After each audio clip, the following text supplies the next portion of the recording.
Pierre Palmade conduisait sous l'emprise de la cocaïne et de médicaments de substitution, vendredi 10 février 2023, aux abords de la forêt de Fontainebleau, Seine-et-Marne, quand sa voiture s'est encastrée dans un second véhicule, percuté ensuite par un troisième automobiliste.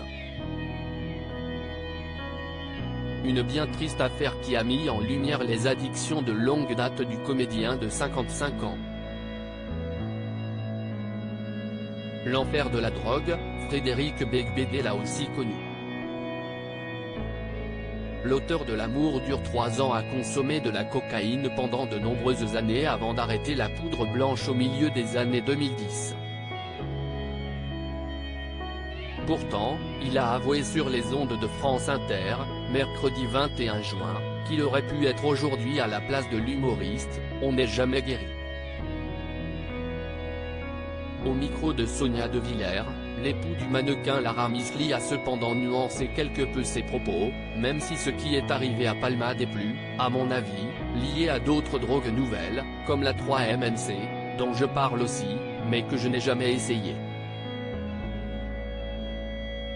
Auprès de nos confrères, Frédéric Beigbeder a tenu à rappeler que la rechute serait intimement liée à un effet de groupe. Une descente aux enfers collective qu'il a d'ailleurs dépeinte dans plusieurs de ses écrits, c'est comme une confrérie de gens qui se font du mal en groupe. C'est quelque chose que j'essaie de décrire, parce que je crois qu'à une époque j'ai des personnages de mes romans qui ont pu donner de mauvaises idées. C'est vrai que c'est un sujet très grave, a-t-il regretté. Et de conclure, en tout cas, bien sûr qu'il ne faut jamais croire un ancien toxicomane qui dit qu'il est guéri, parce qu'on n'est jamais guéri. Supérieur à Pierre Palmade, François Cluzet, Benoît Magimel. Les stars sans tabou sur leurs addictions. Frédéric Beigbeder a fait ses adieux à la coke le 16 juin dernier. Frédéric Beigbeder a signé un texte en une de l'Obs intitulé « Mes adieux à la coke » dans lequel il a confessé avoir dit adieu aux nuits blanches. À cœur ouvert, le papa de Chloé, né en 1999, d'Ohana, né en 2015, et de Léonard, né en 2017, est revenu sur ces années sombres. Il m'a semblé que nous pratiquions ce rituel aux toilettes par habitude plutôt qu'enthousiasme.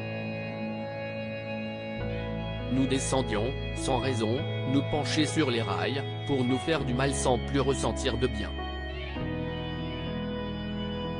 La seule chose qui nous excitait encore était de braver l'interdiction. Et l'auteur de donner quelques conseils, bien à lui, à son lectorat. Il existe de meilleurs procédés pour lutter contre l'ennui, le vin de Meursault, les romans, le jardinage. Les 3 occupations les plus healthy sont, le sexe, le sexe, le sexe. Article écrit en collaboration avec 6 médias Crédit Photo, Coadic Guirec.